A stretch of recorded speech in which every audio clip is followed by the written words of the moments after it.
मुलांनो, Excel tuition Goa board या चॅनलमध्ये तुमचं स्वागत आहे। तर आज आपण पाठ 7वा म्हणी अशा बहुगुणी इयत्ता 9वीच्या मराठी पाठ्यपुस्तकातील प्राध्यापक मुक्ता गरसोळे कुलकर्णी यांच्या पाठातील प्रश्नोत्तरे सोडवणार आहोत। तर चला सुरू करूया। प्रथम पाहूया शब्दार्थ व टिपा।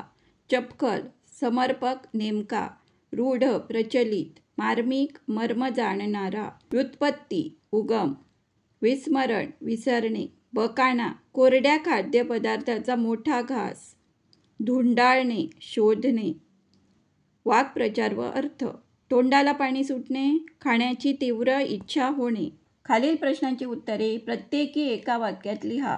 प्रश्न पहिला, आपली मराठी भाषा कशामुळे समृद्ध झाली आहे? उत्तर, अनेक म्हणींमुळे आपली मराठी भाषा समृद्ध झाली आहे। प्रश्न दुसरा, नोकर देवळातले धुपाटणे घेऊन वाण्याकडे का गेला? तेल व तूप या दोन गोष्टी आणण्यासाठी भांडे न नेता देवळातले धुपाटणे घेऊन नोकर वाण्याकडे गेला। प्रश्न तिसरा, म्हणी कोठून आलेल्या असतात? उत्तर, म्हणी लोकसाहित्यातून व लोकजीवनातून आलेल्या असतात।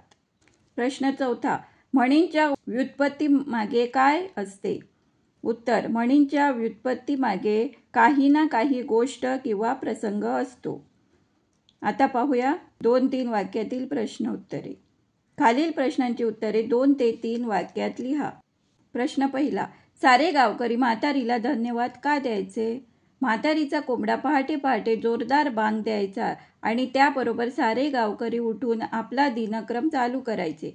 त्यावेळी घड्याळ नसल्याने साऱ्या गावकऱ्यांना हा म्हातारीचा कोंबडा हेच घड्याळ झाले होते।